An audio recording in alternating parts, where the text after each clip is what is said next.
It began like an ordinary construction day in Alexandria, workers breaking ground for a new apartment complex, the rhythmic clang of metal against stone echoing through one of Egypt's oldest cities.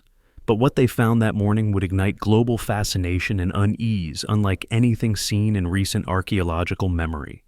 Buried 16 feet beneath the city streets lay a colossal, pitch-black granite sarcophagus, unmarked, uninscribed, and untouched for more than 2 millennia. Its very appearance defied expectation, perfectly smooth, sealed with thick mortar, and carved from a single block of obsidian dark granite that swallowed light itself. At first, the crew didn't understand what they had unearthed. They thought it was perhaps an ordinary tomb, a remnant of Alexandria's layered past, a city built and rebuilt over centuries of empires, conquerors, and civilizations.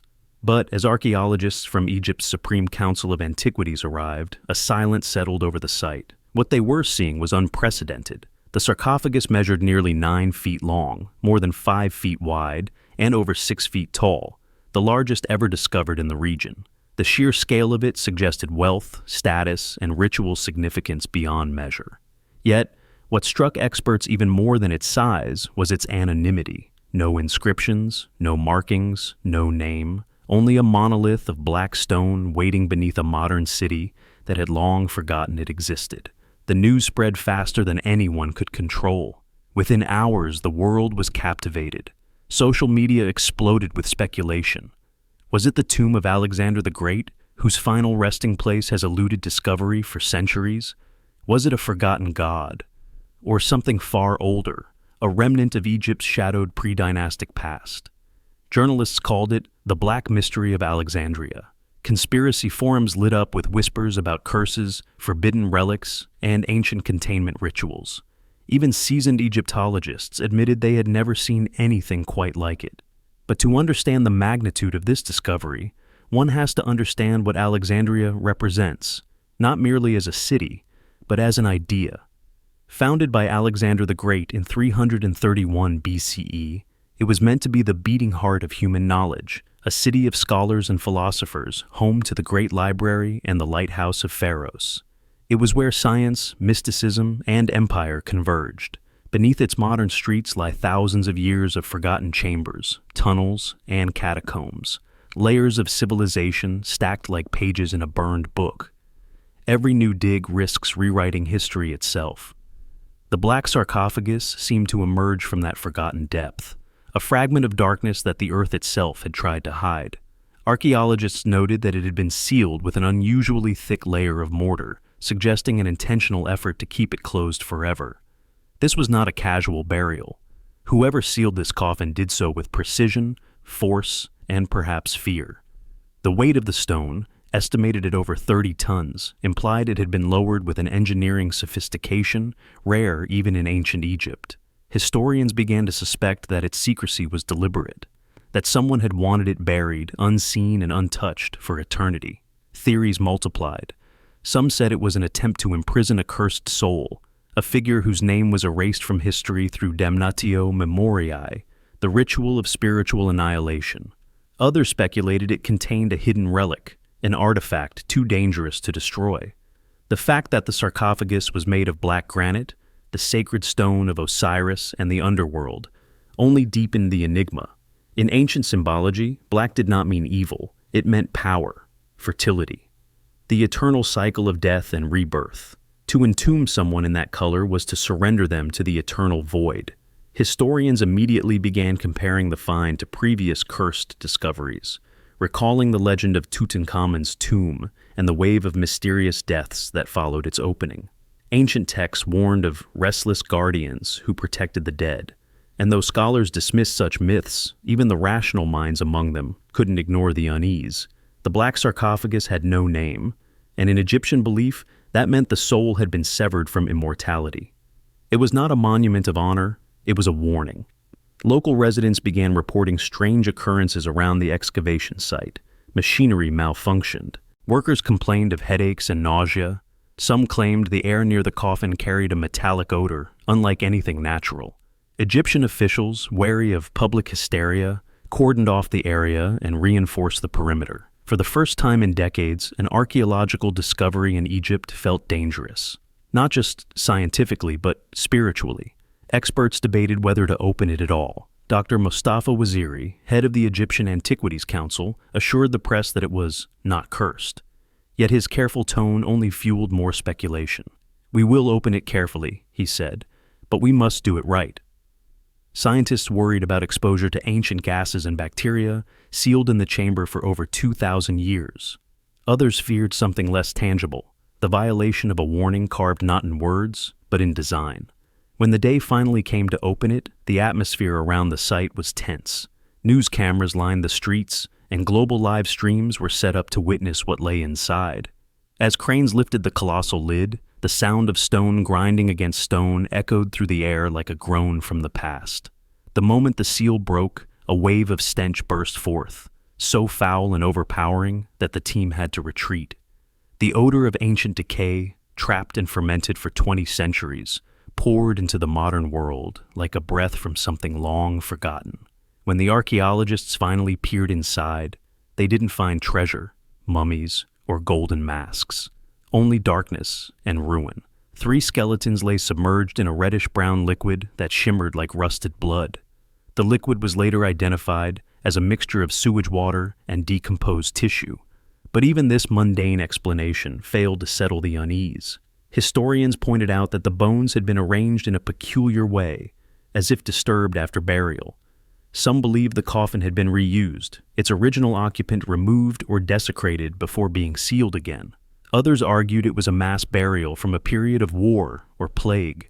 But none of these answers erased the question. Why seal it so completely? And why in black? Scientists extracted samples of the liquid for testing, discovering traces of mercury, lead, and strange fungal spores. Nothing supernatural, they insisted, just chemistry and time. Yet even within the data, there was something poetic and unsettling, a reminder that death, when sealed for millennia, becomes its own ecosystem. The sarcophagus was less a tomb and more a microcosm, a sealed world, forgotten by civilization, living and dying in silence beneath the earth. After its discovery, the sarcophagus was transported to the Alexandria National Museum. The excavation site was sealed and the surrounding area examined for related structures. But what lingered most was not the artifact. It was the atmosphere it left behind. People spoke of an energy, a heaviness that stayed even after the pit was filled. For weeks, locals visited the site to pray, leave flowers, or simply stand in silence. Some believed the coffin had absorbed centuries of human fear, and now that it had been disturbed, that fear was free again. Historians who studied the sarcophagus often remarked that its discovery revealed more about modern humanity than about ancient Egypt. It showed our inability to resist mystery, our need to conquer the unknown, to open every door, even when the warning is clear. The coffin had survived empires, earthquakes, floods, and revolutions. It had endured the fall of Alexandria's library, the invasions of Rome and the Ottomans, the rise of modern cities. And yet, what it could not survive was curiosity. The Black Sarcophagus of Alexandria stands today not only as an archaeological artifact, but as a mirror. It reflects the hunger that defines us, the same hunger that built pyramids and split atoms, that drives us to seek the beginning of time itself. But it also warns of the cost, because what was sealed in darkness for 2,000 years was not just bone and water, it was silence. And when we broke that silence, we did not just awaken the dead. We disturbed the wisdom of restraint. Perhaps that is the true discovery of 2018, not a tomb, but a test. A reminder that not every mystery exists to be solved, and not every door should be opened. The Black Sarcophagus, with its weight of secrecy and stone, whispers a quiet truth. History is not just what we find. It's what we choose to leave undisturbed. And maybe, beneath all our science and progress, the sarcophagus reflects the oldest paradox of humankind, that the more light we cast upon the darkness, the more we realize how infinite that darkness truly is. When archaeologists first laid eyes on the black granite sarcophagus in Alexandria, it wasn't just its darkness that disturbed them. It was its size. Massive, unyielding, and utterly disproportionate to any known burial standard of its era, the coffin seemed to defy reason. It measured nearly 9 feet in length, more than 5 feet in width, and stood taller than an average man. To anyone familiar with ancient Egyptian burials, this was immediately alarming. Ordinary sarcophagi were crafted to fit the body, to cradle it like a vessel of passage, intimate, sacred, and scaled to human form. But this one? It looked as though it was built for something far larger or far more dangerous than a man. Even for pharaohs, the divine rulers of Egypt, the coffins were built for reverence, not intimidation. Yet this one was monstrous. It looked less like a resting place and more like a prison. The first impression it gave was not of peace, but of confinement. It felt as though whatever lay inside had to be contained, sealed away from the world rather than honored by it. For historians, that single observation opened 100 questions. Who could have required such dimensions? And why choose black granite, the heaviest and most unyielding material available, when limestone or alabaster would have sufficed? Archaeologists soon realized that the coffin's proportions made it not only unique, but almost impossible to construct using ordinary methods of the Ptolemaic age. Moving such a block of granite, weighing over 30 tons, would have demanded extraordinary engineering. Granite was one of the hardest materials available to the ancients, and black granite, even more so. It was quarried from Aswan, hundreds of miles to the south. Transporting it across deserts, then lifting and sealing it beneath the ground in Alexandria, would have required resources and manpower reserved only for gods or kings. Yet the tomb had no royal markings, no divine cartouche, no spell of protection. It was as if this massive coffin had been created for something that had to be hidden from the very system that built it. Historians recalled that oversized coffins in Egyptian history often carried symbolic significance. In some cases, they represented cosmic vessels, meant to carry the soul through the underworld's many gates. But none of those examples approached the sheer bulk of this discovery. The black sarcophagus was not only outsized, it was defiant. It looked like something designed to last not for centuries, but for eternity itself. A monument to permanence, a challenge to decay. In the ancient world, size was never arbitrary. It was a language. Monuments spoke through proportion. The larger the structure, the greater its intended meaning, or its intended fear. The pyramids, for example, weren't just tombs. They were equations written in stone, expressions of divine geometry meant to mirror the heavens. In that same way, some believe the oversized black coffin might have been an equation too, a deliberate distortion of scale meant to send a message, or perhaps to guard against one. Some scholars propose that it could have been meant for a giant, not literally, but symbolically. In many ancient texts, beings of great stature are described as those who defied the gods or held forbidden knowledge. Across cultures, giants represented power beyond humanity's limits. The Titans of Greece, the Nephilim of biblical lore, the divine ancestors of Sumer. If such archetypes traveled through myth into Egypt's late dynasties, then perhaps this sarcophagus was meant to contain the memory of one of those mythic giants, not of size, but of sin. Others took a more practical view. They argued the massive scale was due to collective burial, perhaps 3 individuals of high status interred together, as was sometimes done for warriors or family members lost in a single event. But even this explanation faltered under scrutiny. There was simply too much space. The coffin could have held an entire throne, or a small altar. Some even speculated that it had been designed to hold both the dead and their offerings, a portable temple for the afterlife, built to endure when temples fell.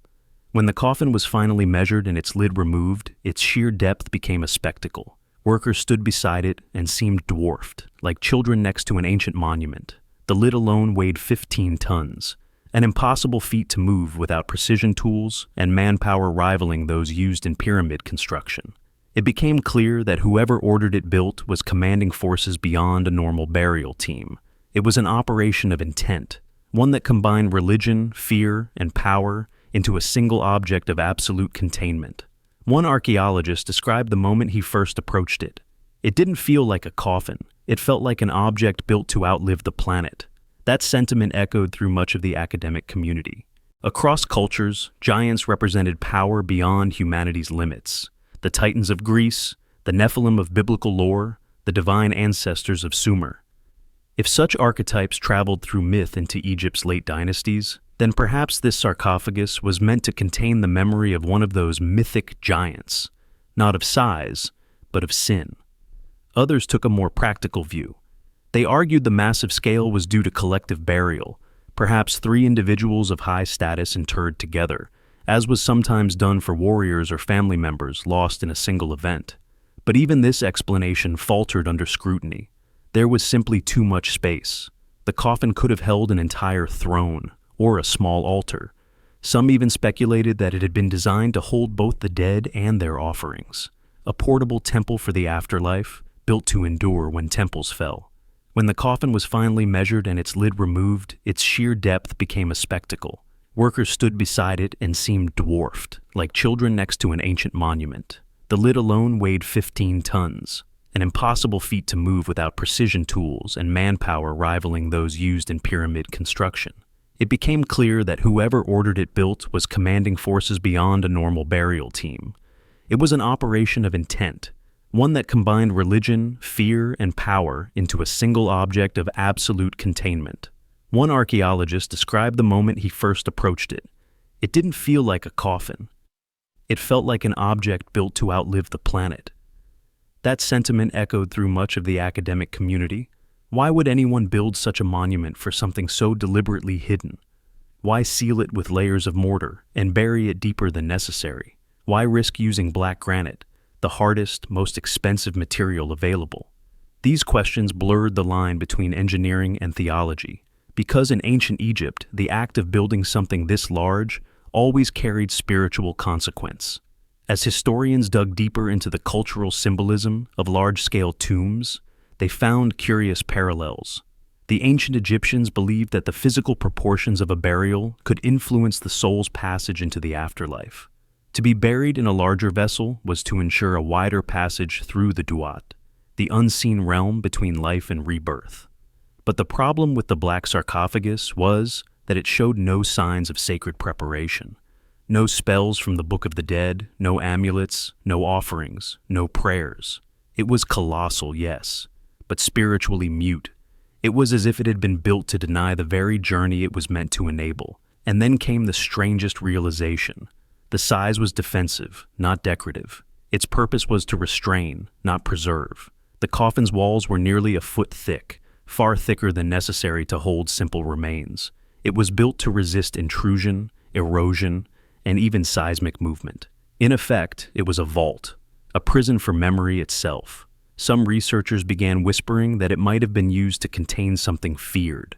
Not a body, but an idea. A secret that someone, long ago, had chosen to silence beneath unbreakable stone.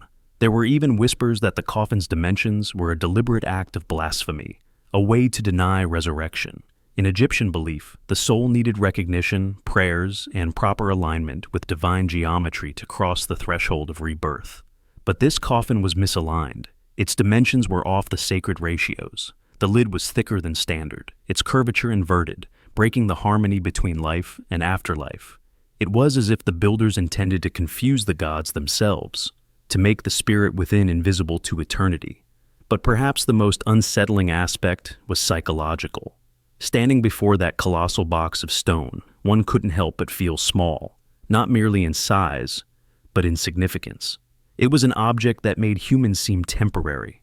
It spoke of a civilization that measured time not in years, but in eternities. And yet, it also revealed a kind of terror, the terror of something so powerful, so unpredictable, that the only way to control it was to entomb it in indestructible stone. Modern experts tried to reconstruct how it could have been built. They estimated it would have taken at least 100 laborers, weeks of carving, and enormous sleds coated in animal fat to transport the granite block. To lower it into a burial pit more than 5 meters deep would have required intricate pulley systems or ramps, methods barely feasible even with our current understanding of ancient Egyptian engineering. It wasn't just craftsmanship, it was obsession. Whoever built it wasn't building a tomb, they were building a statement, a message of control over mortality itself. When the sarcophagus was unearthed in 2018, the world focused on what might be inside. But historians, gazing at its dimensions, saw something more profound. They saw a message carved in scale, a statement that human ambition and fear often share the same stone. The bigger the burial, the greater the anxiety behind it. It wasn't reverence that made the coffin enormous. It was dread. Perhaps that is the true meaning of its unnatural size. The coffin's enormity was not an excess of devotion, but an excess of fear. The fear that death alone was not enough to silence whatever it held. Its builders wanted to bury something beyond reach, beyond recognition, and beyond redemption. And in doing so, they left behind a paradox that will haunt history forever, that the greatest monuments of mankind are not built for glory, but for hiding the things we dare not face again. There are stories that were never meant to be written, stories that lived only in whispers, passed from mouth to trembling mouth. In these forgotten myths, kings and emperors are not crowned by glory, but buried by their own darkness. They are rulers so feared, so corrupted by power, that their names were erased from stone and their bodies sealed in coffins meant not to honor them, but to contain them. The Black Sarcophagus of Alexandria reignited those stories, the ancient warnings that some rulers were not merely buried, but imprisoned beneath the earth. Across the ancient world, there runs a recurring myth of kings who defied the gods, whose ambition cracked the balance between life and death, and who were cursed to dwell in eternal confinement. The Egyptians called them the Veiled Ones, pharaohs erased from the sacred lineage. The Mesopotamians spoke of the sleeping monarchs, whose tombs were sealed with lead and stone, and the Greeks told of tyrants entombed in mirrored chambers, so their souls would wander forever inside reflections of their own sin. These myths share one chilling thread, the belief that darkness itself could be used as a prison for the soul. When a ruler's evil grew too great, priests and magi believed the only way to stop it was to bury that essence alive, to cut it off from the light of the sun, the breath of the wind, and the memory of mankind. They didn't simply entomb the body. They locked away the energy, the consciousness, the spiritual residue of tyranny. In Egypt, such stories were whispered around the fires long after the old kingdom fell. One legend speaks of Nectares the Eternal, a forgotten pharaoh who declared himself a god not of life, but of endings. He demanded temples be built without doors, monuments without windows, and pyramids without passages. Structures meant to last, but never breathe. The priests revolted, and when they finally overthrew him, they sealed his remains in a sarcophagus of black granite so dense it could not be cracked by any tool of man. No inscriptions, no prayers, only silence. For to name him, they said, was to feed him. Other myths arose from similar ruins. In Persia, chroniclers wrote of King Zahak, a ruler cursed by serpents that grew from his shoulders, feeding on the fear of his people. When his reign ended, the Magi sealed him in chains within Mount Damavand, buried beneath eternal ice. They said his heartbeat could still be heard in the mountains groaning. Every earthquake, they claimed, was Zahak struggling to escape. The Greeks told their own version. They spoke of Phalaris of Acragas, a tyrant who roasted his enemies inside a bronze bull, only to be burned within it himself. When his ashes were scattered, the oracles warned that his spirit clung to the smoke, searching for a vessel. To end the cycle, priests gathered his remains and entombed them in a vault of black basalt deep beneath the Aegean. The inscription over the door read simply, "Let darkness remember what light must forget." But the most haunting parallels appear when we turn again to Egypt's late dynasties, when foreign conquerors and local cults intertwined, and fear became architecture. There are scattered records of unnamed rulers whose sarcophagi were built beyond human scale, colossal coffins sealed in blackness. The inscriptions, where they existed, warned of the return of the breathless one, or the king whose name devours names. Archaeologists debate whether these were allegories, or evidence of real rulers erased from the historical record. Whatever the truth, the myth endures. Some kings were not buried to be remembered. They were buried to be forgotten.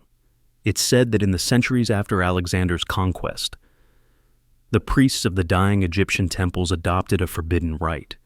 When a ruler was deemed corrupt beyond redemption, they would enact the ritual of reversal, a process that stripped the soul of identity. The body would be embalmed not with incense and resin, but with mercury and iron dust, substances meant to absorb spiritual energy.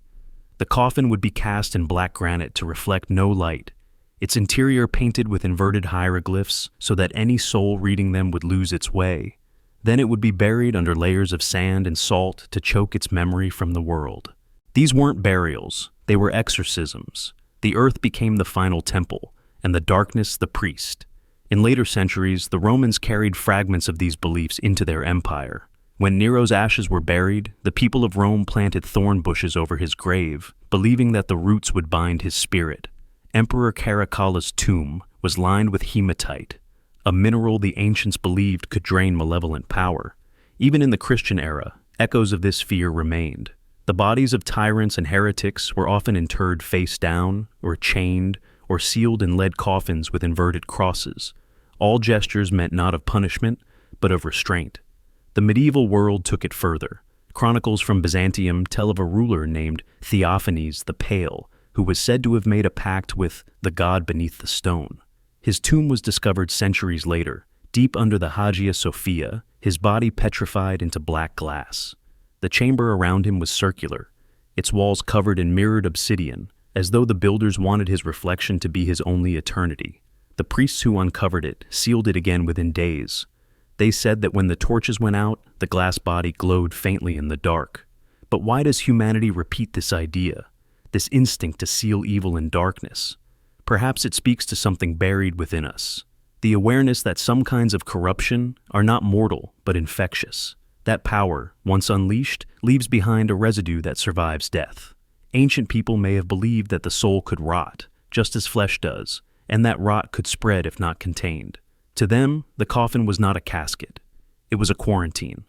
The black sarcophagus of Alexandria reignited this collective fear. Its size, its color, its deliberate anonymity, all echoed the ancient formula for containment.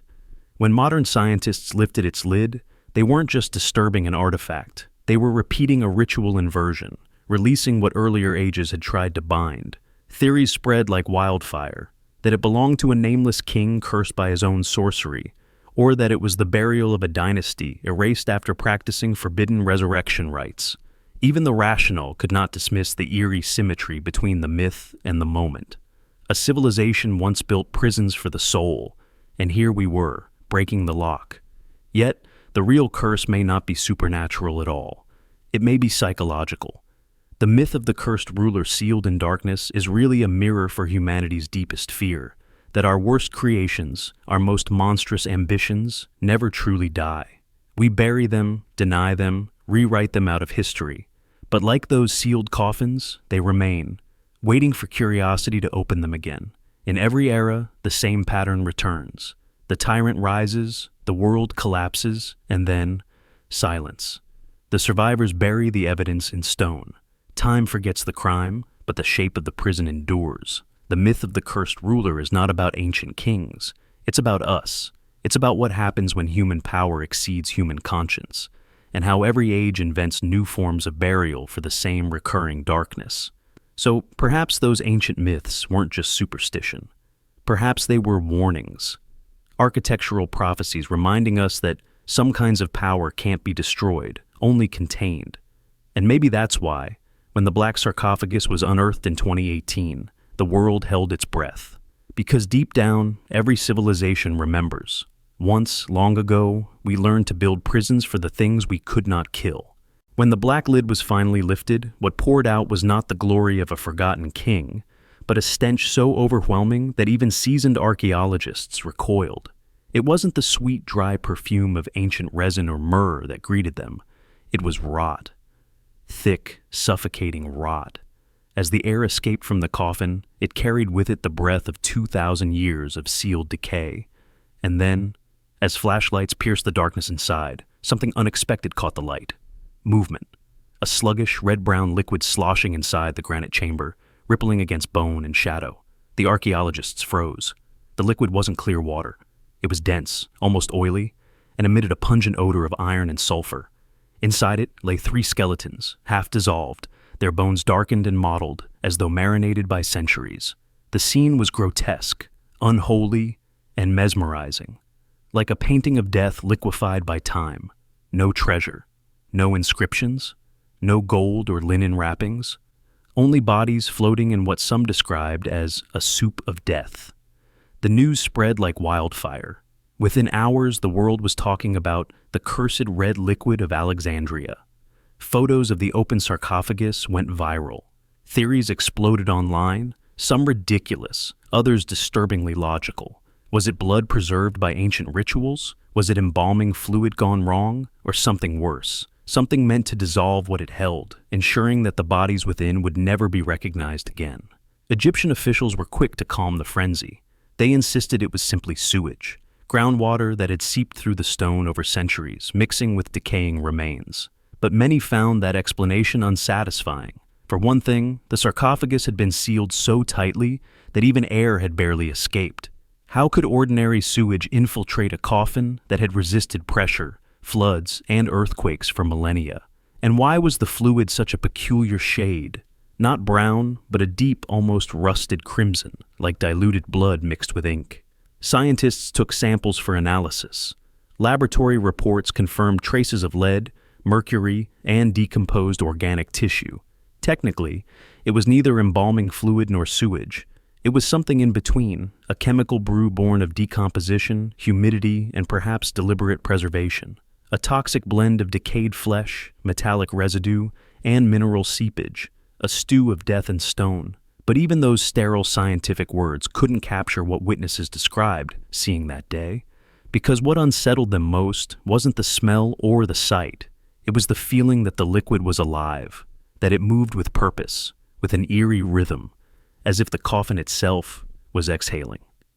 Ancient myths suddenly didn't seem so far-fetched. Historians began recalling Egypt's darker funerary traditions, the forbidden rites used for rulers who practiced necromancy, alchemy, or sorcery. Certain secret cults, particularly those devoted to Osiris and Anubis in the later dynasties, were rumored to use dissolution rituals, where the dead were submerged in mixtures of metal, resin, and sacred oil to bind their souls. These rites were said to trap the spirit in a liquid form, preventing reincarnation or haunting. Could the red fluid have been part of such a ritual, a chemical prison for the soul? Others drew parallels to the philosopher's blood, described in Hellenistic texts, a mythical substance said to contain the essence of life and death intertwined. Alchemists believed it could transform matter or restore vitality, but only at the cost of consuming whatever it touched. To them, it was both elixir and curse, a mirror of humanity's thirst for immortality. And now, perhaps, that legend had taken physical form, sloshing inside a granite tomb sealed by hands that knew exactly what it was. In medieval chronicles, there are scattered references to blood coffins, tombs found across North Africa and the Near East that contained strange, rust-colored liquids. Those who opened them were often struck with illness or delirium. Whether coincidence or curse, no one could say. But it became a superstition among early grave robbers. Never disturb a tomb that bleeds. When the Alexandrian sarcophagus was opened, it was as if that superstition had returned to life. People all over the internet joked about drinking the mummy juice. But beneath the humor was unease. Something primal stirred in the collective imagination. That foul liquid wasn't just contamination. It was symbolic, the physical embodiment of time's corruption. A dark reminder that death, when sealed too long, does not sleep peacefully. It ferments. In interviews, members of the excavation team admitted they couldn't forget the smell. It clung to their clothes for days, to their skin for weeks. Some said the odor triggered nausea every time they thought about it. A few even reported vivid dreams, visions of drowning in red water, of voices whispering beneath the surface. Of course, scientists dismissed it as stress, sensory overload, the brain replaying trauma. But ancient cultures would have seen it differently. They would have said the tomb was speaking. Historians have since theorized that the liquid inside may have formed through a phenomenon known as corpse leaching. When organic remains decompose in sealed, humid environments, fluids from tissues mix with groundwater and mineral deposits, creating what is sometimes called grave liquor. It is acidic, reactive, and highly toxic. In a sarcophagus made of black granite, a material rich in iron, those compounds could have created the deep reddish hue seen in the coffin. Science can explain the color, yes, but not the atmosphere it created, because no chemical equation can describe the human terror of facing what time preserves against our will. To the ancients, liquids were symbols of transformation. Water was rebirth, oil was purity, blood was power. When all three merged, as they had inside this coffin, the mixture became something unholy, corrupted immortality. The Egyptians feared stagnation, death that refused to die. And perhaps that's exactly what this was. A relic of decay pretending to be eternal, a failure of the afterlife made flesh. In later months, rumors circulated that the red fluid had been confiscated, sealed, or even secretly destroyed. Officials denied this, claiming it had been fully analyzed and disposed of as biohazard waste. But some insiders hinted that a small portion was preserved for chemical study, or perhaps for reasons not entirely scientific. No one knows where that sample is now. Maybe it sits in a glass vial, deep in some museum vault. Maybe it's still sealed, another black box of unanswered questions. Or maybe, in some lab far away, someone is still watching it move. Because in the end, the red liquid inside the sarcophagus was more than residue. It was a metaphor, a physical manifestation of what happens when humanity tries to seal away its own corruption. We bury our horrors in stone, hoping time will erase them. But decay does not disappear. It transforms. It waits. It learns how to breathe again. So when that black coffin was cracked open in 2018, the world wasn't just witnessing the release of ancient gases or decomposed matter. It was witnessing the exhalation of time itself, the sigh of something that had been forced to remain silent for far too long. And in that moment, standing over the sloshing crimson fluid of forgotten centuries, the archaeologists faced a truth older than civilization, that the past does not sleep quietly beneath us. It seeps. It seeps through stone, through history, and sometimes, when we dare to disturb it, through us. Before the black granite coffin was ever opened, before cameras and scientists descended upon the dig site, something strange began happening in the streets of Alexandria. News of the discovery had spread, whispers first, then headlines, then hysteria. And in the city that has seen the rise and fall of empires, people began to gather. They didn't come to celebrate the find. They came to warn against it. In the narrow alleys near City Geber, where the excavation had taken place, local residents watched from their balconies as officials fenced off the site. Some crossed themselves. Others muttered prayers. There was a heaviness in the air, a kind of ancient dread that seemed to awaken something buried not in the earth, but in memory. The elders remembered the stories told by their grandparents, that Alexandria was a city built on restless ground, where ruins overlapped ruins, and every layer of sand hid a spirit that should never be disturbed. So, when the government announced its intention to unseal the massive black sarcophagus, the warnings began. They weren't written in official petitions or delivered by scholars. They came in voices trembling with conviction. Old men at the mosque, fishermen at the harbor, street vendors who had lived their entire lives above the bones of the ancient city, all spoke the same words. Don't open it. Some said it was cursed. Some said it was a prison. And others, in a whispering tone that carried fear and reverence alike, said simply, "It's not meant for us." One woman told local reporters, "Every few centuries Alexandria gives up something it wants back." Another man claimed his grandfather once worked on an excavation that unearthed a statue of a forgotten god, and that everyone involved had fallen ill within weeks. He looked straight into the camera and warned, "There are places even time refuses to touch. Leave this one closed." The government dismissed these claims as superstition. Officials assured the public that there was no danger, that the excavation was being handled by experts, that modern science would reveal what the past had hidden. But that didn't calm anyone. If anything, it made the fear worse, because history had taught Egypt one thing. Sometimes, even the experts become the curse bearers. After all, hadn't the opening of Tutankhamun's tomb been followed by a series of mysterious deaths? Hadn't the desert already claimed explorers who wandered too far into forbidden ruins? Even if coincidence, it was a coincidence people didn't want repeated.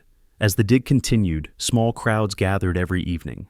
Candles flickered near the cordoned fence. Some locals recited verses from the Quran for protection.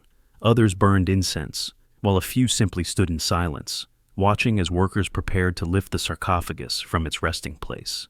It wasn't anger they felt. It was grief. A kind of sorrow that something sacred was being violated. They weren't protecting a relic.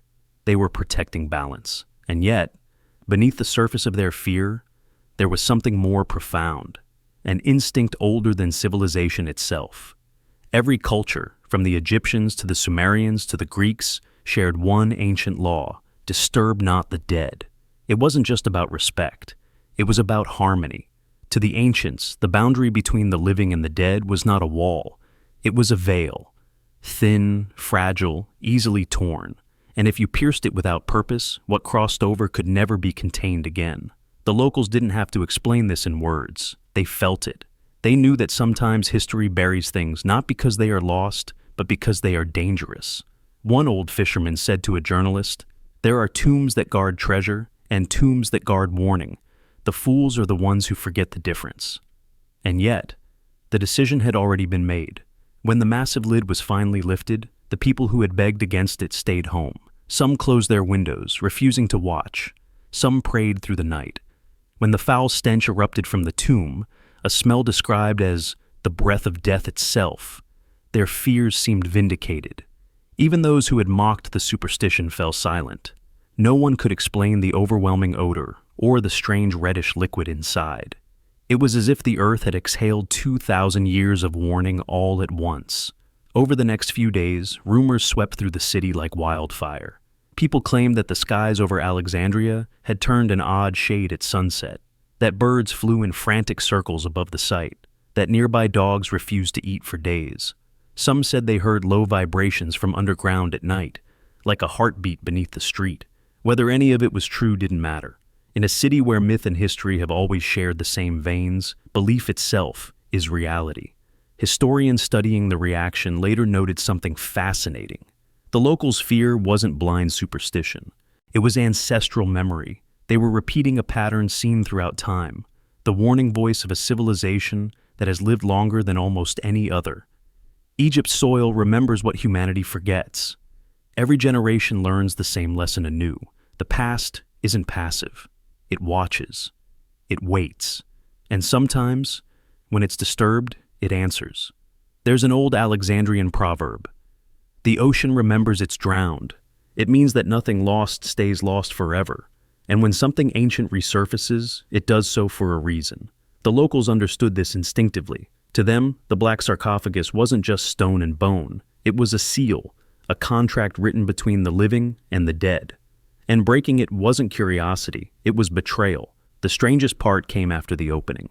When the archaeologists confirmed that the contents were merely 3 skeletons and a pool of reddish sludge, the public's fear didn't subside. It deepened. Because people understood. That was how curses worked. They didn't explode in spectacle. They seeped. They lingered.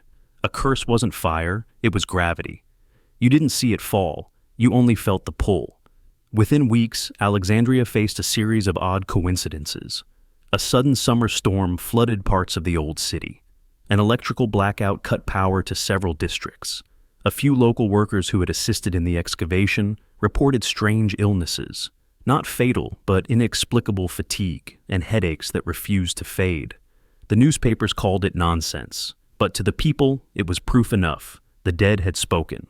From the outside, it's easy to dismiss the locals' reaction as primitive fear, but maybe, in a way, they were the only ones who truly understood the gravity of what had been done. Modern science measures what it can see, but ancient intuition feels what the eye cannot. And when faced with something so old, so deliberately sealed, maybe fear isn't ignorance, maybe it's wisdom. Because even in our age of technology, there are things we still don't understand, patterns that repeat across history. Every time humanity has uncovered something it wasn't ready for, from radioactive relics to ancient pathogens, disaster followed. We always tell ourselves that the past holds secrets we can master. But what if the past is the master, and we are the intruders? The people of Alexandria didn't beg out of superstition. They begged out of respect, for a silence older than empires. And when the world ignored them, the consequences weren't physical, but psychological. For the first time in decades, humanity felt again that primal unease, the sense that not everything beneath the earth is meant to be touched. Perhaps that was the real curse all along. Not death, not disease, but awareness. The moment we opened that coffin, we broke the illusion that history is dead. We remembered all at once that the ground beneath us is not just soil, it's memory. And memory, once awakened, never truly sleeps again. So when the locals stood in the streets of Alexandria, hands raised, pleading, "Leave it closed," they weren't clinging to the past. They were protecting the future, from our own unrelenting hunger to know what should never be known. Even before the archaeologists touched the black sarcophagus, long before the lid was pried open, a different kind of contagion began to spread, not through air or water, but through imagination. Whispers of a plague began circulating across Alexandria, drifting from cafes to construction sites, from the mouths of elders to the screens of smartphones. They said that whoever disturbed the coffin would unleash a sickness, one not of the body, but of the earth itself. A sleeping infection waiting beneath the city, sealed away for millennia, patient as stone. At first, the rumors sounded like folklore, ancient fears dressed in modern language. But in Egypt, fear has a memory. This was not the first time the dead had been blamed for disease, and it would not be the last. When Howard Carter opened the tomb of Tutankhamun in 1922, newspapers declared that a pharaoh's curse had begun to claim lives. Within months, several members of the excavation team died mysteriously from blood infections, fevers, and sudden collapses. Science later explained it as exposure to toxic mold spores sealed within the tomb for centuries. But the public didn't care for explanations. They saw a pattern, and patterns become prophecies. Now, nearly a century later, as news of the black sarcophagus spread, that same pattern began to repeat. Only this time, the warnings were not carved in stone. They were whispered in the streets. The last time they opened a tomb like this, said one elderly shopkeeper to a local reporter, Egypt buried kings. This time, it will bury nations. He wasn't alone. Crowds gathered around the fenced site, not out of curiosity, but in quiet dread. Some claimed to feel tremors beneath their feet. Others said the air itself had grown thicker. When night fell, dogs barked for hours at the sealed pit, their howls echoing through the narrow streets, and every retelling made the story darker. Soon, the rumor had a name: the Curse of the Red Plague. No one knew where it started. Some said it came from a nearby mosque, where an old imam warned that the tomb contained the breath of a forgotten disease. Others traced it to the fishermen on the docks, who believed the sea had begun to recede slightly, as if nature itself were holding its breath. And then came the viral videos, clips of people claiming to have seen strange insects near the site, reports of workers falling ill with nausea, fever, or trembling hands. Nothing verified, nothing concrete. But fear rarely needs evidence to become epidemic. To understand why the idea of a plague gripped people so fiercely, one must understand what plague means in Egypt's memory. It is not just sickness, it is punishment. From the ancient story of the 10 plagues in Exodus to the real pestilences that swept through Thebes and Alexandria, disease here has always carried moral weight. When plagues came, they were not random. They were divine messages, cosmic corrections. And the thought of a sealed sarcophagus being opened after 2,000 years awakened that ancient equation. Disturb the dead, and the living will pay. Archaeologists tried to calm the panic. Dr. Mostafa Waziri, head of Egypt's Antiquities Council, smiled in interviews and said, "There is no curse, there is only history." But his calm tone did little to stop the avalanche of speculation. Within hours of his statement, social media erupted again. One viral post read, "They said there was no curse before King Tut's men died too." Another simply said, "The black stone will breathe disease." By the end of that week, the rumor of a coming plague had circled the world. And then something eerie happened. Within days of the sarcophagus being opened, Alexandria experienced an outbreak of unexplained illnesses. Dozens reported sudden headaches, nausea, and skin rashes. Hospitals saw a spike in patients complaining of respiratory discomfort. Health officials blamed it on heat, humidity, and contaminated water. But in the minds of the locals, the link was clear. The coffin had been breached, and the curse had begun to breathe. Of course, science had its own story to tell. When the coffin was opened, it released gases trapped for over 2,000 years, a mixture of methane, ammonia, and sulfur compounds produced by decomposing matter. In high concentration, they could cause dizziness, nausea, and respiratory distress.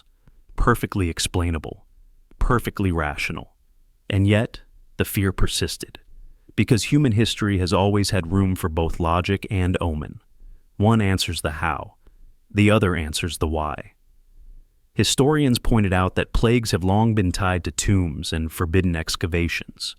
When archaeologists uncovered the tombs of Saqqara in the 1960s, several workers fell ill with strange fevers. In Peru, after disturbing the burial grounds of the Moche civilization, an entire team suffered respiratory collapse due to bacterial spores released from ancient textiles.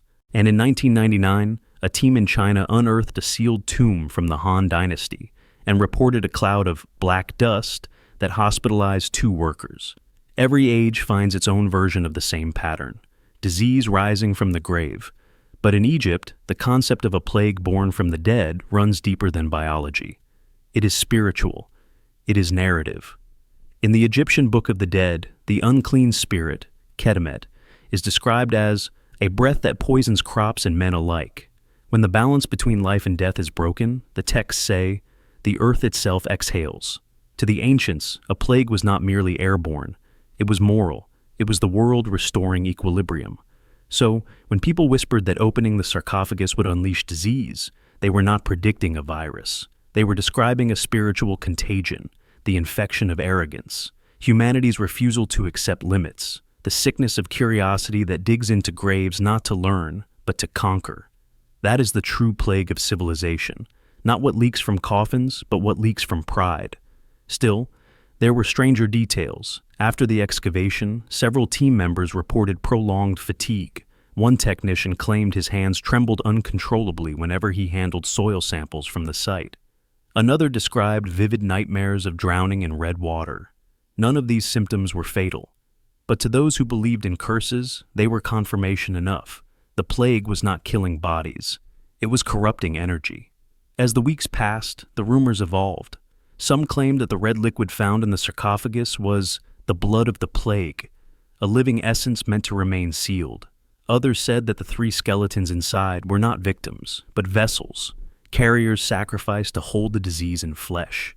There were even whispers that the coffin's oversized dimensions were not symbolic at all, that it had been built large simply to contain the volume of contagion. It wasn't a tomb, they said. It was a quarantine chamber. Officials dismissed all of this as hysteria, but they couldn't ignore what happened next. Days after the coffin's opening, Egypt faced an intense summer storm, rare for that season. Lightning struck the excavation site, flooding the pit. Power outages rippled through Alexandria, and for the locals who had warned not to disturb it, that was the final sign. The plague had been unleashed, not as bacteria, but as omen. In the modern world, we like to believe that myth has no power over us. We call it folklore, legend, coincidence. But fear doesn't fade with education. It evolves with it. And so, as scientists measured toxins and gases, the people of Alexandria measured silence and wind, and they saw the same truth from different sides. The earth had been wounded. The seal had been broken. And something ancient, whatever its form, had been disturbed. Maybe there never was a literal plague. Maybe there was something subtler, something psychological, that infected everyone who looked upon the sarcophagus and saw their own reflection in its darkness, humanity's eternal sickness of never knowing when to stop digging. Because the plague of legend is not disease, it is disobedience. It is the refusal to respect the silence of the dead. And perhaps that is the most haunting truth of all, that the real contagion was never in the coffin, it was in us. When news of the black sarcophagus spread across the world, historians didn't just see an archaeological discovery. They felt a tremor ripple through time, because to them, the coffin's silence, its enormous size, and its deliberate blackness were not just engineering choices. They were echoes, shadows of Egypt's most forbidden rituals, the kind that even the priests refused to record. And as experts gathered to study it, a chilling question began to surface. Had the modern world accidentally disturbed a burial made not for worship, but for containment? Egypt's history is steeped in beauty and brilliance. The pyramids, the temples, the hymns to gods who ruled both the sun and the soil. But beneath that golden narrative lies another story, rarely spoken in textbooks. A story of fear, secrecy, and ritual darkness. Even within the hieroglyphs of light, there were always lines that warned against the other side of devotion. The ancient Egyptians believed that the same magic which sustained life could also reverse it, turn it inward, decay it from within. And over thousands of years, there were whispers of ceremonies so disturbing, so perilous, that even the gods were said to look away. Historians who studied the sarcophagus found themselves revisiting these whispers. The inscriptions on nearby ruins hinted at what the priests once called the rite of return to shadow, a ritual that sought not to preserve the body, but to erase the spirit. It was performed only on those who had violated the divine order: sorcerers, heretics, rulers who had delved into powers forbidden to men. Instead of blessing the corpse with incense and oil, the priests drenched it in mixtures of iron dust, black salt, and oxidized mercury. The heart, believed to hold the soul, was not weighed against the feather of Maat. It was sealed in lead so that no judgment could ever occur. To them, damnation was not punishment, it was containment. The black granite of the Alexandrian coffin began to make sense through that lens. It wasn't chosen for beauty, it was chosen for resistance, the hardest, densest stone in Egypt, impervious to decay, water, or time. It was the ideal material for a prison, and to those who knew the ancient legends, it carried a symbolic weight even heavier than its physical one. Black granite was the stone of Isfet, the principle of chaos, the opposite of Maat. To bury a man in it was to bind him to darkness forever. Historians recalled texts that had long been dismissed as myth: the scrolls of the veiled sun, fragments found near Thebes describing secret funerary orders. One passage reads, "When the ruler drinks the light of the stars and forgets the breath of men, the priest shall unmake his name, his body shall be drowned in night, and his tomb sealed without song." It was said that during Egypt's decline, when power shifted between dynasties and invaders, a few pharaohs dabbled in darker forces, invoking deities not of resurrection, but of inversion. Their ambition wasn't eternal life, it was eternal dominion, and for that, they paid the ultimate price: to live forever in death. The ritual of inversion was Egypt's ultimate taboo. Unlike the ceremonies that prepared the body for Osiris's realm, this one reversed the sacred order. The priests did not open the mouth of the dead to grant them speech in the afterlife. They sealed it shut with molten resin. They did not wrap the limbs in linen. They bound them with cords of copper and lead. The goal was not preservation, but paralysis. It was designed to keep something from rising again. Some historians connected these ideas to the black sarcophagus, not as superstition, but as psychological archaeology. The coffin's very design bore the marks of such fear. No hieroglyphs, no dedications, no names, a void in a culture obsessed with identity. To the Egyptians, to erase one's name was to destroy one's soul. So, whoever lay in that coffin was meant to vanish completely, not just from history, but from existence itself. Other scholars turned their attention to more sinister legends. During the reign of the late Ptolemies, when Greek and Egyptian traditions merged in uneasy harmony, there were stories of secret cults, groups of royal magi experimenting with rituals of Ka division. They believed that by severing the Ka, the vital essence, from the Ba, the soul's personality, one could create a living corpse, a vessel emptied of self, animated only by power. These experiments were said to end in madness and blight. Some participants were buried alive, others burned, and a few, according to one chilling text, were sealed in coffins made of the color of forgetting. Historians couldn't help but notice the parallel: black granite, enormous dimensions, no inscriptions, all the hallmarks of those forbidden burials. In Luxor, there is a faded carving that many now see in a new light. It shows a priest lowering a king-sized coffin into a pit, surrounded by 12 acolytes wearing masks of jackals. Above them, the hieroglyphs translate to, "He who defied Ra shall sleep beneath the earth until Ra forgets his name." For centuries, scholars thought it was metaphorical. Now, after the discovery in Alexandria, they wonder if it was literal, an ancient record of what happens when humanity dares to outshine its gods. What unsettled historians most wasn't just the detail of these rites, it was their motivation. Why would a civilization that worshipped eternity go to such extremes to erase one of its own? The answer, they realized, lies in Egypt's deepest philosophy: balance. The Egyptians believed that if a single soul grew too powerful, it could unbalance the world. And when that happened, the only cure was obliteration. So they didn't destroy such beings out of hatred, but necessity. To them, every sealed coffin of darkness was an act of cosmic surgery, removing the infection of hubris from the body of the universe. Even the arrangement of the sarcophagus's contents seemed to echo these beliefs. 3 skeletons, tangled and overlapping, floating in decay. To modern eyes, coincidence. To ancient minds, ritual. Egyptian trios often represented spiritual triads: birth, death, and judgment. Past, present, and beyond. To bury 3 together could signify the division of one being into fragments, a physical manifestation of the broken soul. It was the ultimate punishment, to never be whole again. As more details surfaced, historians drew parallels to another forbidden practice known as the Rite of the Black Flood. This was a funerary curse invoked when a ruler's corruption had infected his land. The priest would call upon the Nile's spirit to wash his memory away. The body would be sealed with iron nails and submerged in red liquid made from ox blood and ochre, a symbolic drowning. Some began to suspect that the reddish sludge found inside the black sarcophagus was not an accident of decomposition, but the last remnant of that ancient ritual. The eternal river turned to rust. For the first time in centuries, academic historians and spiritual scholars agreed on one unsettling idea: that the sarcophagus wasn't simply a coffin. It was a spell, an object designed to hold darkness itself. Not metaphorical darkness, but the concentrated energy of human transgression, ambition, cruelty, heresy, perhaps even the essence of a soul that refused to die. And the stone, the liquid, the silence, all of it, was part of the seal. In one symposium, an Egyptologist was asked whether she believed the legends of cursed rulers were real. She smiled faintly and said, "Whether or not they're real doesn't matter. What matters is that the people who built them believed they were."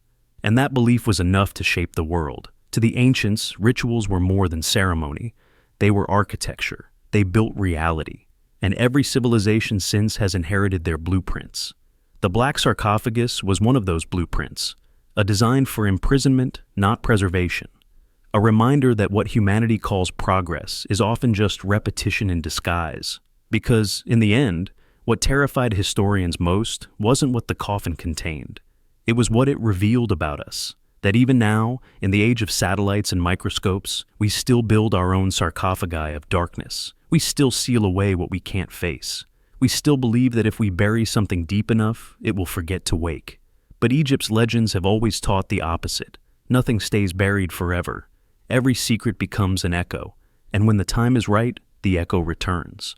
So, when the black sarcophagus was finally opened, the historians weren't just confronting ancient bones. They were confronting the continuity of human fear, the knowledge that no matter how far we've come, the same darkness still follows, still breathes, still waits for us to look away, because the oldest ritual of all is forgetting, and the curse that always follows is remembering. Long before the black granite coffin was opened, long before the cameras and the headlines, there was a silence at the site. A silence that no one could quite explain. The workers had stopped digging for the day. The street was empty, and around the half-buried shape of the sarcophagus, even the air felt heavier, thicker, as if it knew something the living did not. That's when the archaeologists arrived, the ones who had seen everything before. Men and women who had dug through tombs of forgotten dynasties, unsealed crypts hidden beneath deserts, held relics that had not been touched by human hands for thousands of years. And yet, when they looked down into that pit and saw the black coffin glinting under the floodlights, something in them faltered. They couldn't quite explain it, but the unease was immediate, physical. Some described it later as a chill that came from nowhere, a tremor that wasn't in the ground, but in the gut. Others said it was the way the light refused to cling to the granite, how it seemed to swallow illumination rather than reflect it. It looked less like stone and more like a shadow that had taken form. And for the first time in their careers, even the experts hesitated to touch history. These were people who had worked in chambers reeking of mummified dust, who had handled skulls and shattered idols without blinking. They weren't superstitious. They had trained their entire lives to see through myth and fear. But what they faced that day wasn't superstition. It was instinct, a quiet, ancient warning buried deep in the human mind. They were standing before something that didn't want to be found. One of the lead archaeologists later recalled, "It was the silence that unsettled us most. No insects, no wind, just absence." He wasn't exaggerating. The air around the site was unnaturally still. Even the city sounds, the hum of traffic, The distant voices seemed to fade into the background. For a moment, Alexandria, the city of noise and chaos, felt like a tomb itself. And in that eerie calm, the black sarcophagus waited, patient, unbothered, almost sentient in its stillness. The archaeologists began their examination methodically, as professionals do. They measured the angles, photographed the edges, compared the material with other finds. But the deeper they analyzed, the stranger the coffin became. There were no inscriptions, no glyphs, no dedications to gods or kings. It was entirely blank, as if whoever had been buried inside had been erased from existence. And in Egypt, that was unheard of. Every tomb told a story. Every carving was a prayer. But this one told nothing. It was not memory. It was amnesia carved into stone. That absence frightened them more than any curse ever could, because archaeologists live on stories. They decipher, translate, resurrect meaning. But this coffin refused to speak. It was a void, and a void is dangerous. Because when history refuses to tell you what it is, the imagination starts to fill the silence. And imagination, in a place like Egypt, has teeth. Some of the younger team members joked nervously about mummy curses and plagues of the gods, but their laughter didn't last long. When one of the cranes failed to lift the lid on the first attempt, the mood shifted. A steel cable snapped, narrowly missing 2 workers. The archaeologists told themselves it was coincidence, and a metal fatigue, a miscalculated load. But deep down, the pattern was forming. Every hesitation, every small failure, every unexplained delay felt like resistance, as if the sarcophagus was fighting back. One of the geologists on site reportedly said, "It's like it doesn't want to open." And though it sounded absurd, nobody argued, because every archaeologist, no matter how rational, knows that sometimes the past resists excavation. Sometimes it defends itself. Archaeology, for all its science, is still an act of intrusion. You are touching the sacred with gloved hands. You are trespassing in the geography of the dead. And even the most hardened excavator feels that weight, that invisible pressure of being watched by centuries. So, when they stood before a black coffin so large, so deliberately sealed, and so devoid of identity, even their training couldn't suppress the oldest reflex of all: hesitation. They had opened royal tombs before, and those tombs had always felt peaceful, reverent. You could sense purpose, continuity, ritual. But this was different. This was defensive. There was no peace radiating from that stone, only confinement. It didn't feel like someone's final resting place. It felt like someone's prison. Historians who later examined the team's reports noticed something subtle in their notes. Words like ominous, weight, unnatural silence, and uneasy vibration appeared frequently. Not scientific terms, but human reactions. These weren't expressions of drama. They were reflexes of people confronting the unknown. And in that confrontation, even logic hesitated. The lead archaeologist confessed in a later interview that he paused for almost a full minute before giving the order to lift the lid. It wasn't fear, he said. It was respect. You could feel the years pressing down on you. Like opening it would mean breaking something you couldn't ever put back. And that, perhaps, was the truest form of fear. Not the fear of the dead, but of consequence. The hesitation among the team wasn't superstition. It was awareness. Awareness that history has gravity, that certain objects carry the weight of every hand that built, sealed, and buried them. When you disturb that balance, you're not just digging up the past, you're rewriting it. And rewriting always comes with a price. As they prepared to finally unseal the coffin, the site fell into a deep, almost ceremonial silence. Cameras were set, masks were fitted, protocols rehearsed. But beneath all that procedure, there was still that human pause, the heartbeat before the unknown. Even as the crane lowered the chains and began to lift, no one breathed. And when the lid finally broke the seal, releasing a wave of stench so thick it drove them backward, every silent doubt became a scream of confirmation. Something inside had been waiting. The moment that air hit their faces, the hesitation made sense. It wasn't about fear of curses or myths, it was about contact. Contact with time, with decay, with the raw physical truth of mortality. That smell was not just death, it was history's exhale. 2,000 years of trapped silence finally breathing out. and it confirmed what their instincts had whispered all along. The coffin had been sealed for a reason. In later months, many of the archaeologists admitted they had been unable to forget the feeling of that moment. Some dreamed of it. Some avoided speaking of it altogether. It wasn't trauma. It was something subtler. The haunting awareness that they had crossed a threshold. That, for one brief instant, they stood between two worlds, and both of them had noticed. When historians reviewed the event, they said something remarkable, that hesitation is the most honest human emotion archaeology can produce. It's the thin line between discovery and desecration. And in that moment of hesitation, when even science holds its breath, you realize that the Earth is not a museum. It's a living memory. And every time you open it, it remembers you. So why did even seasoned archaeologists hesitate? Because they understood something few will ever feel firsthand, that beneath our curiosity lies reverence, and beneath reverence lies fear. The fear that not every secret buried in the ground is meant to be uncovered, and that some silences are not empty at all. They are warnings disguised as stone.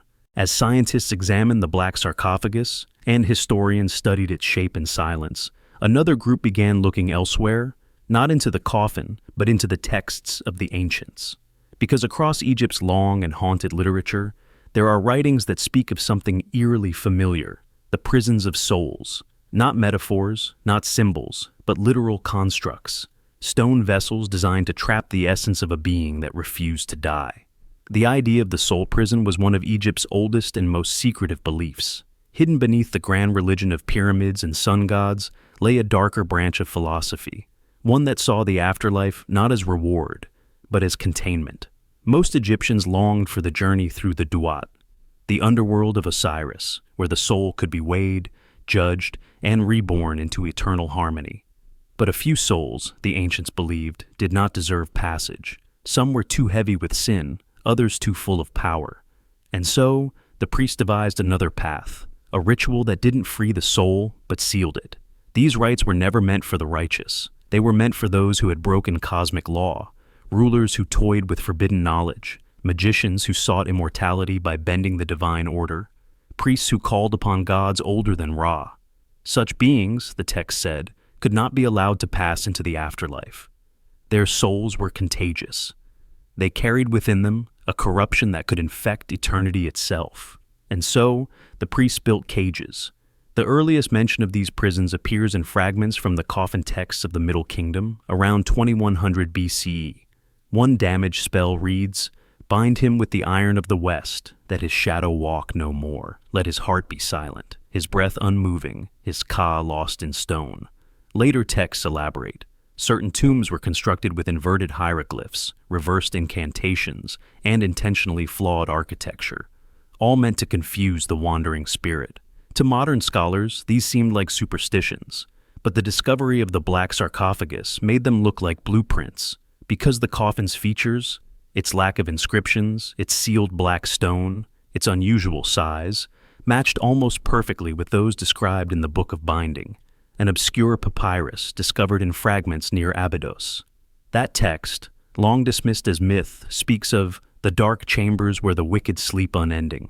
It describes vessels of no names, built by priests of Setek, the god of storms and chaos, during a time of spiritual contagion. It says that when the balance of the world is broken, the priests shall take the sinner's ka and drown it in darkness until even their names become dust. For centuries, Egyptologists treated these passages as metaphor, poetry meant to express fear of death. But now, faced with a coffin that embodied every detail of those writings, historians began to question whether those metaphors had once been literal. One archaeologist from Cairo University put it plainly, "If this was a soul prison, it means the Egyptians understood energy in ways we still don't. It means they believed consciousness could linger and needed to be confined." The concept wasn't uniquely Egyptian. Across cultures, there are uncanny parallels. In ancient Mesopotamia, clay tablets describe houses of silence, sealed crypts said to hold the ghosts of kings who defied the god. In Greece, the philosopher Pythagoras warned of psyche containers, crystalline vessels used by priests to capture errant spirits. Even in early Hebrew mysticism, there is mention of the chambers of bound light, where the souls of the wicked are confined until judgment. Every civilization, it seems, invented a method not to honor death, but to restrain it. Egypt, however, perfected it, because their science of the spirit was precise. They believed the soul had 5 parts: the Ka, vital essence; the Ba, personality; the Ib, heart; the Ren, name; and the Shut, shadow. Destroying a person meant destroying all 5. But when destruction wasn't possible, imprisonment was the alternative. So the priests targeted the Ka, the life force itself. They believed that by sealing it in stone, away from sunlight and ritual, it would eventually wither, leaving behind only silence, a spiritual death sentence. Archaeologists re-examining the sarcophagus noted strange details aligning with this idea. The walls inside bore microscopic traces of iron oxide, possibly from ritual filings or blood mixed into resin. The black granite contained magnetic anomalies, faint, measurable distortions that some theorized could have been created intentionally through repeated heating and cooling during construction. In ancient cosmology, heat and magnetism were not physics. They were spirit-binding tools. Energy was breath, stone was vessel, and a vessel, once sealed, could last forever. There are also legends of soul keepers, specialized priests whose duty was to maintain these prisons. They would perform ceremonies of forgetting, chanting daily so that the names of the damned would erode from memory. To forget was the final stage of punishment, because in Egyptian belief, being forgotten was worse than death. It was annihilation. And when historians looked again at the nameless coffin in Alexandria, they realized that annihilation had succeeded. No name, no inscription, no record. The person inside had been erased with surgical precision. Some of the most chilling texts came from the rituals of the silent chamber, a banned section of the Book of the Dead believed to exist only in fragments.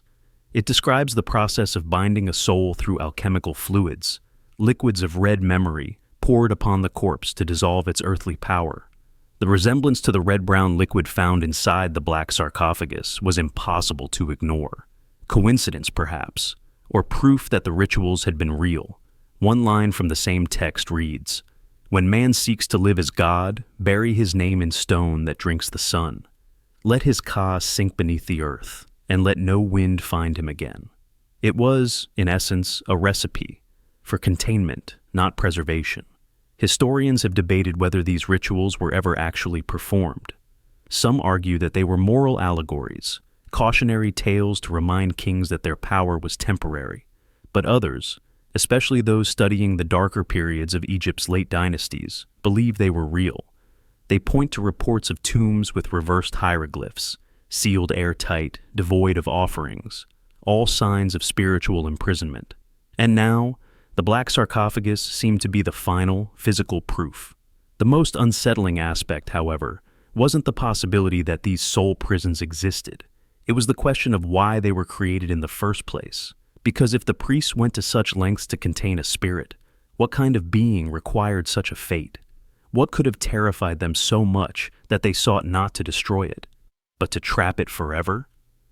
One theory proposes that these were rulers who had crossed the line between human and divine, pharaohs who practiced apotheosis, declaring themselves gods in flesh. Such arrogance was the ultimate heresy in a religion based on balance. Others suggest that they were sorcerers, experimenting with resurrection rituals, early alchemists of the soul who accidentally corrupted the very energy they sought to control. The priests, unable to undo what had been done, may have sealed them in black coffins as a last act of cosmic defense. Not execution, isolation. And so, when archaeologists in 2018 uncovered a coffin that fit this description perfectly, oversized, unmarked, sealed in darkness, historians felt the echo. It was as if an ancient alarm had been triggered. Not superstition, but remembrance, because in every myth of soul imprisonment, there is a warning. Not just about what happens to those who seek immortality, but about what happens to those who find it. To live forever without balance, without judgment, is not life. It is containment. It is consciousness without freedom, awareness buried alive. In the end, perhaps that is the true horror of the black sarcophagus. Not that it held the remains of the dead, but that it might have held something that once refused to die. And what archaeologists released when they opened it was not a curse, but the echo of a will that had been silenced for 2,000 years. The ancient texts warned, to unseal the forgotten vessel is to inherit its memory. Maybe that's why, when the lid was lifted and the stench of centuries poured out, the world felt that shiver of unease, a collective recognition that the myth of the soul prison was not just story, but prophecy. Because perhaps, buried beneath the sands, Egypt didn't hide its gods, it hid its mistakes. When the black sarcophagus was first unearthed, the world didn't gasp, it laughed. Headlines splashed across every corner of the internet, dripping with irony and modern arrogance. Egyptians unearthed giant mystery coffin. What could possibly go wrong? Please don't open the sarcophagus. 2018 is already bad enough. Memes flooded social media. Twitter burned with jokes about mummy curses, apocalypse bingo cards, and the end of the world trending before lunch. The tone was playful and detached. Humanity's favorite defense mechanism against the unknown. Humor. For a few weeks, the black coffin wasn't history. It was content. News anchors chuckled as they read the story between celebrity gossip and sports highlights. Commentators smirked about ancient bacteria and pharaoh's revenge. Late-night hosts mocked the idea of a curse, performing skits about archaeologists unleashing demons while sipping coffee under studio lights. The absurd became entertainment, and the world joined in, laughing at a mystery it no longer believed capable of wonder. It was the same old story, the modern mind mocking the mythic, mistaking disbelief for intelligence. Because in an age of satellites and smartphones, nothing ancient could possibly hold power anymore. The black sarcophagus became a global joke, a meme compressed into a single headline. Scientists want to open this coffin. Everyone begs them not to. Curiosity had replaced reverence, and mockery had replaced fear. But then, something strange happened. The laughter stopped. Not suddenly, not dramatically, but gradually, like the slow fading of a song you can't remember turning off. The jokes began to dry up around the same time the coffin was opened. When the foul stench poured from the granite pit and the images of red, rotting liquid hit the news, the tone changed overnight. The world expected treasure, artifacts, or even a royal mummy. What it saw instead was filth, a toxic soup of bones and sludge. There was nothing to sell, nothing to celebrate, nothing to romanticize. Only decay. And for the first time, silence followed. Social media posts that once joked about mummy juice began disappearing. Articles that had mocked the idea of a curse were quietly rewritten or archived. Journalists moved on to the next trending story. But something about the sudden quiet felt unnatural, as though the world had collectively decided to look away. The story that once dominated every timeline simply stopped. Historians noticed the shift. They had seen it before. Every time humanity mocks the sacred, silence eventually follows. After Tutankhamun's tomb was opened in 1922, newspapers around the world joked about curses, until Lord Carnarvon died of an infection weeks later. Then the laughter vanished. Now, a century later, the same script was playing out. Only this time, the silence wasn't born from death. It was born from unease. Because deep down, the story had changed. The world had looked at a black coffin buried in darkness for 2,000 years and realized something uncomfortable. It wasn't funny anymore. The images of that red fluid, the nameless skeletons, the unmarked stone, they stirred something primal. Not fear of a curse, but recognition. Recognition that the world we mock still has power, and that power doesn't care whether we believe in it or not. Even the scientists felt it. Interviews that once brimmed with excitement turned subdued. They began speaking in cautious tones, emphasizing safety protocols and contamination risks. One researcher described the moment the lid was lifted. The smell hit us like a wave. It wasn't just decay, it was presence. Presence. The one word that never makes it into a press release.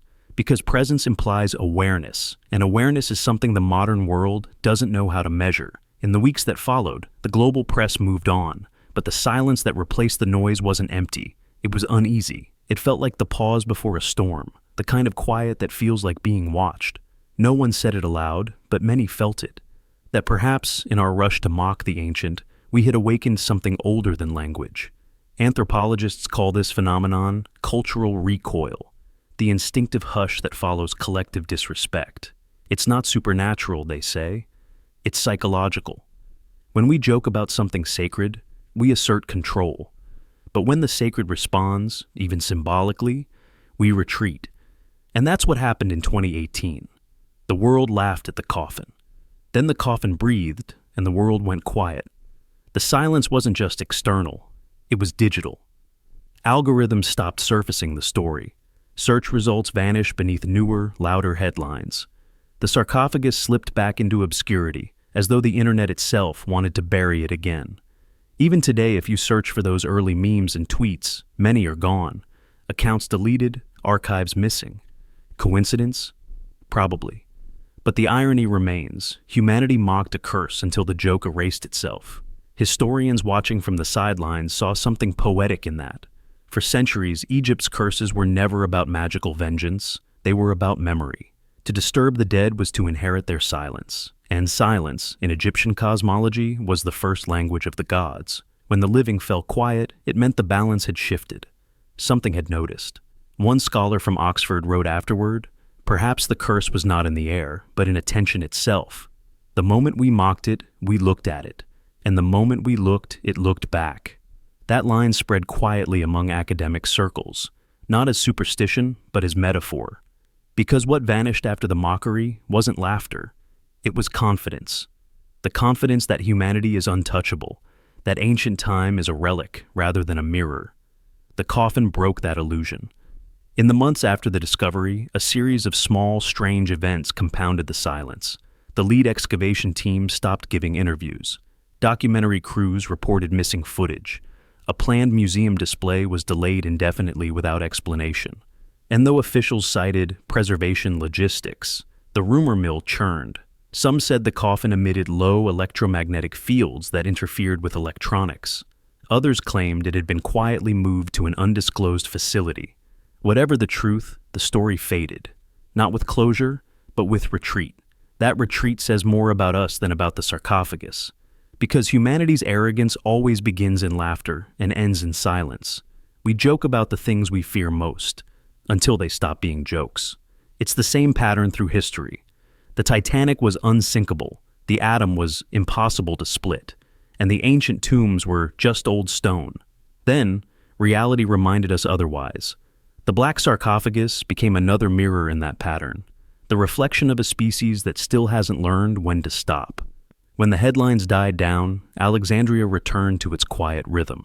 The pit was filled, the artifacts archived, and the world forgot, or pretended to. But somewhere beneath the surface, the unease remained, because silence, once born, never really dies. It lingers, waiting for the next laugh, the next headline, the next intrusion. And when it comes, history will respond the same way it always does, with patience. Perhaps the curse of the black sarcophagus was never about death or disease. Perhaps it was about humility, about teaching a world that has replaced reverence with ridicule, that some mysteries aren't meant to entertain us. They're meant to remind us that the universe is older, deeper, and far less amused than we think. So, when the global headlines mocked the curse, they did what humanity always does. They whistled in the dark. And when the laughter ended, the dark listened, then it went silent. When the black sarcophagus was finally lifted from the earth, everyone called it a tomb. It was the simplest explanation. A place for the dead, a vessel of memory, another relic in Egypt's endless dialogue with eternity. But as the months passed and researchers studied its proportions, its emptiness, its unearthly composition, a quiet unease began to spread among those who looked too closely, because nothing about it behaved like a tomb should.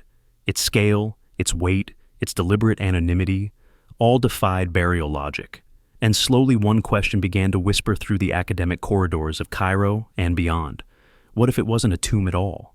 What if it was something else, something far older, far stranger, and far more deliberate? At first, the suggestion sounded absurd. Egypt's civilization had left countless sarcophagi, from humble limestone boxes to gilded chambers of gold, but every one of them told a story, a name, a prayer, a plea to the gods. The black coffin told none. It stood mute. No symbols, no inscriptions, no offerings, just an enormous sealed container of polished darkness, large enough to hold a small family or something not entirely human. The archaeologists tried to reason with the evidence. They measured the lid, the seams, the mortar lines. They found traces of resin, metal filings, and minerals not native to the surrounding soil. It was as if the stone had been engineered, not carved, built with knowledge that didn't belong to the age of the Ptolemies. Some speculated it was meant to hold a group burial. Others said it could be a relic container, an unfinished project abandoned before use. But none of those explanations survived under scrutiny, because the more they studied the sarcophagus, the more it began to look like a machine. Not a mechanical machine, a spiritual one. Inside ancient Egyptian philosophy, there existed an idea called Heka, the force that animated both gods and mortals, the invisible current that could bend reality through language and ritual. To the priests, every sacred object was not merely a symbol, but a tool. Temples were engines of energy. Statues were receivers of power. Tombs, when built with precision, were conduits, bridges between worlds. What if this sarcophagus wasn't built to preserve a body, but to manipulate that current, to channel, trap, or even contain a consciousness? The ancient texts describe similar constructs, chambers where the veil between life and the afterlife could be thinned. Some were called gates of stillness, others sleeping houses of the gods. They weren't meant for corpses, they were meant for encounters, places where priests performed experiments with spirit and vibration, early attempts, perhaps, at altering the boundaries of life itself. And suddenly, the black coffin's design, its perfect seal, its sound-absorbing granite, its isolated burial, began to align with those forbidden blueprints. Sound engineers analyzing its interior were stunned. The shape, depth, and density of the stone created near-perfect acoustic resonance. A whisper could circle endlessly inside without escaping. In ancient Egyptian ritual, resonance wasn't coincidence. It was communion. The priests believed certain frequencies could open the gate of the duat. Could it be that this sarcophagus was designed to hold not flesh, but frequency? That its purpose was vibrational? An ancient amplifier, not a coffin? Historians hesitant to admit this still pointed to curious parallels. In the Rituals of the Hidden Sun, a fragmentary papyrus from Thebes, the priest Asit-Ri describes a vessel of eternal echo built to hold the voice of a god who fell silent. He writes, "Stone drinks the breath of the divine and hums with the memory of the dead." The language is poetic, but eerily consistent with the sarcophagus's acoustics. If the ancients really did construct devices capable of storing vibration, of trapping consciousness as frequency, then the black sarcophagus might not have been a burial at all. It might have been a vault for sound, for memory, for awareness itself. Even its proportions seem deliberate. Scholars notice that the internal measurements followed a 3:2 harmonic ratio, identical to those found in temple architecture and musical scales of the era. This was not random. To the Egyptians, harmony was holiness. Mathematical ratios were spiritual laws, the geometry of creation. So a vessel tuned to those ratios might have been more than symbolic. It might have been designed to hold life, not biologically, but energetically. Then came the magnetic anomalies. When researchers tested the granite fragments, they found faint electromagnetic readings, far weaker than anything man-made, but undeniably present. It was as if the stone retained a residual charge, a whisper of energy trapped within. Most dismissed it as environmental interference, but a few dared to wonder, what if that charge wasn't random? What if it was residue, the afterglow of something the coffin once contained? If so, then the black sarcophagus may have been an ancient containment device, not a tomb for a king, but a vault for a force, a soul, a consciousness, or perhaps something that the priests themselves couldn't destroy. In every myth of Egypt's late dynasties, there are warnings of rulers who sought divinity by merging with gods of chaos, Set, Apophis, the Devourer. When such experiments failed, the priests of Ra didn't kill the offenders. They sealed them, they unmade them, buried not their bodies, but their essence. What if the black sarcophagus was one of those prisons, a cosmic quarantine for a being that once tried to rewrite creation itself? Some Egyptologists scoffed at the idea, calling it fantasy archaeology. But they couldn't explain the details that refused to align with normal funerary practice. Why was the sarcophagus buried with no funerary texts, no amulets, no ritual goods? Why was it buried deeper than royal tombs? Why was the lid cemented shut with an industrial precision far exceeding its time?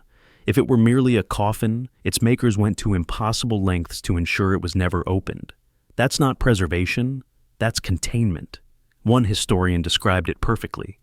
It's as if the people who buried it weren't honoring what was inside. They were afraid of it. And perhaps they had reason to be, because in the fragments of the Book of Binding, the same text that describes soul prisons, there is one final verse rarely translated. When the vessel sleeps, do not wake it, for it does not hold what once lived, but what refused to die. That line haunted every researcher who read it, because suddenly the discovery in Alexandria was no longer an archaeological event. It was an echo, a reopening of something that might never have been meant for human hands. Could the sarcophagus have been an ancient reactor? A device built not of science, but of sacred geometry and consciousness itself?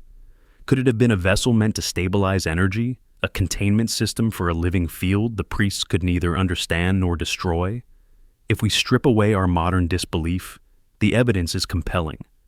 Every aspect of its construction, material, proportion, seal, isolation, fits the template of a design meant to hold, not house.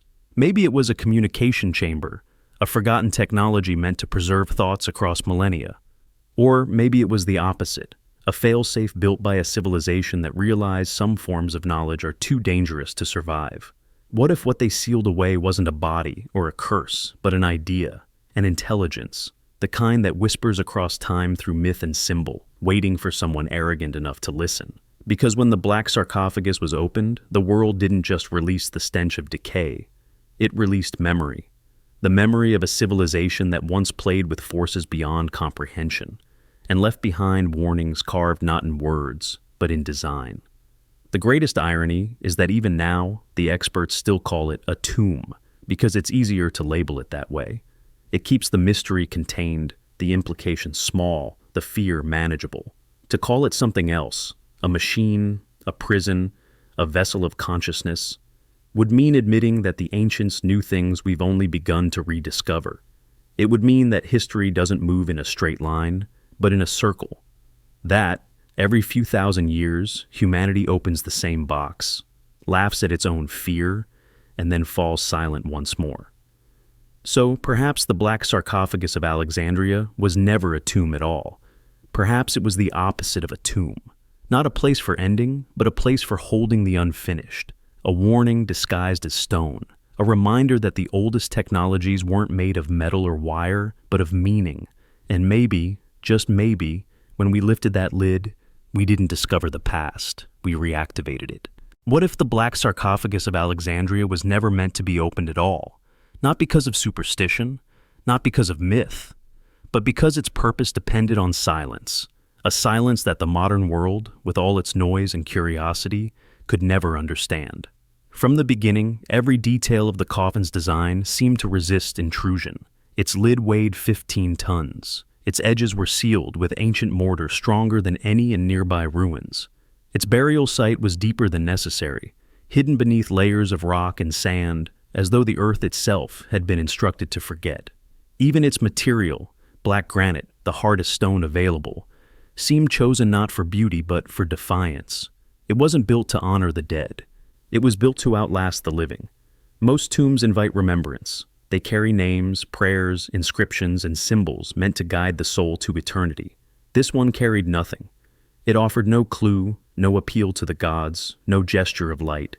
It was pure negation, the architectural equivalent of a warning label written in silence. And yet, for all our intelligence, we mistook that silence for mystery, that warning for invitation. Because human nature cannot resist a locked door. When archaeologists first discovered the sarcophagus in 2018, the excitement was electric. Cameras flashed, headlines promised revelations, and the internet buzzed with theories about forgotten pharaohs and lost dynasties. But the elders of Alexandria, the ones who still remembered the old stories, didn't celebrate. They whispered the same sentence to every reporter, every official, every passerby who would listen. Do not open it. They said it without anger, without drama, just certainty. Because they understood something the modern world had forgotten, that not every secret is an invitation to knowledge. Some are boundaries, And boundaries are not meant to be crossed. In ancient Egypt, boundaries were sacred. The priests believed that every object had a purpose in the cosmic order, even a stone. To break that purpose was to invite Isfet, chaos, the unmaking of harmony. And the black sarcophagus, with its deliberate absence of identity, may have been the ultimate boundary. A container built to seal something outside of the living world, not within it. It was not a doorway, but a wall. For centuries, humanity has glorified the act of opening, the key turning in the lock, the discovery beneath the dust. We call it progress. We call it enlightenment. But what if this was the opposite? What if the coffin's power came not from what it contained, but from the fact that it remained closed? What if its perfection was in its secrecy, a balance that depended on our ignorance? Every civilization before us knew the danger of too much knowing. The Greeks told of Pandora's box, a vessel never meant to be opened, whose very existence was a test of restraint. The Hebrews spoke of the ark, guarded by cherubim, forbidden to be touched. The Hindus warned of Brahma's egg, a cosmic sphere that, once cracked prematurely, would unleash cycles of destruction. And Egypt had its own version, the Shat en Ankh, the chamber of life, said to hold not a body but a principle, a force so potent that to reveal it would dissolve the barrier between worlds. All these myths share the same instruction, hidden in different languages. There are containers that do not hide, they protect. The archaeologists who opened the sarcophagus didn't act out of malice. They acted out of habit, the modern habit of believing that all truth is meant to be seen. But truth, in the ancient sense, wasn't something you extracted. It was something you earned through reverence. And reverence begins with knowing when to stop. When the lid finally cracked open, the air that escaped had been trapped for 2,000 years. It was thick, wet, chemical, a smell so vile that even the seasoned experts recoiled. Reporters joked about the mummy stench, but those present described it differently. They said it felt alive, as if the tomb had been breathing in its sleep, and the first exhale was not relief, but warning. The air itself seemed to say, "You shouldn't be here." After that, nothing behaved as expected. No gold, no inscriptions, no preserved remains, just 3 decomposed skeletons floating in red sludge. No treasure, no meaning, only the residue of something forgotten. It was anticlimax for the world, but for those who understood, it was confirmation, because emptiness was the message. The coffin had done its job. It had hidden what was never meant to be found. Historians later noticed something unsettling. Even ancient chroniclers seemed to avoid describing such coffins. Whenever they appeared in texts, they were referred to obliquely. The vessels of forgetting, the silent stones, the boxes beneath the Black River. Never details, never names. Almost as if to describe them too closely was to risk remembering what they were built to erase. And now, after millennia of obedience, we had broken that pact. Psychologists studying the excavation teams found a peculiar pattern. Many members of the dig reported insomnia, anxiety, or recurring dreams. Not nightmares of horror, but of emptiness. Dreams of standing in a vast chamber of stone, where sound did not travel and time had stopped. In those dreams, some claimed to hear a faint whisper, not words, but a sensation, like a thought struggling to remember itself. To the scientists, it was stress. To the locals, it was the voice of the sealed thing, remembering that it had been forgotten. Philosophers began asking questions of their own. What if the coffin's silence wasn't punishment, but protection? What if it was the last act of a civilization, trying to save itself from its own creation? Because Egypt's decline wasn't just political, it was spiritual. As dynasties fell and gods blurred, priests and scholars alike began experimenting with forbidden forms of knowledge. Alchemy of consciousness, rituals of binding, mirrors that reflected not light but soul. Perhaps, in their desperation to control death, they discovered something that couldn't be controlled at all. Something that required not destruction, but burial. That's why some believe the black sarcophagus wasn't just a coffin. It was a lock, and every civilization since has been a key, shaped by curiosity, slowly learning how to fit. Until one day, our day, the lock turned again. Because that's the curse of humanity, to open what should remain closed, to confuse silence with absence, and absence with invitation. We keep lifting lids, breaking seals, rewriting endings, unable to accept that mystery, too, has a sacred role in the balance of the world. The ancients understood that truth without limits becomes madness. And perhaps that's why they built their warnings not in words, but in stone, because stone is the only thing arrogant hands cannot easily erase. What if the real curse wasn't released from the coffin? What if it began the moment we refused to believe it should stay closed? Every generation mocks the fears of the last, and every generation rediscovers the reason those fears existed. The Egyptians sealed it once, we unsealed it once, and perhaps that rhythm is the heartbeat of history, the cycle of forgetting and reopening again and again until the silence finally has to speak. There's a line in the Book of the Dead that scholars rarely quote because it doesn't fit the comforting image of eternal life. It says, "To wake what sleeps in stone is to awaken the hunger that made it sleep." That sentence lingers like a shadow over everything that followed the excavation, the illnesses, the electromagnetic anomalies, the sudden quiet that settled over the world after the headlines faded. Maybe it wasn't coincidence. Maybe it was consequence. So, what if it was never meant to be opened at all? What if the purpose of the black sarcophagus was not to preserve the past, but to protect the future? A warning written not in hieroglyphs, but in design, sealed, silent, and patient. A reminder that not all knowledge is progress, that some mysteries are mercy disguised as fear, and maybe, in opening it, we didn't uncover Egypt's secret. We uncovered our own, the inability to leave the unknown alone, because in the end, the black sarcophagus may not be an artifact of death, but a mirror. And when we looked inside, perhaps we didn't find the past at all. Perhaps we found ourselves, and the ancient truth that silence, once broken, can never be restored.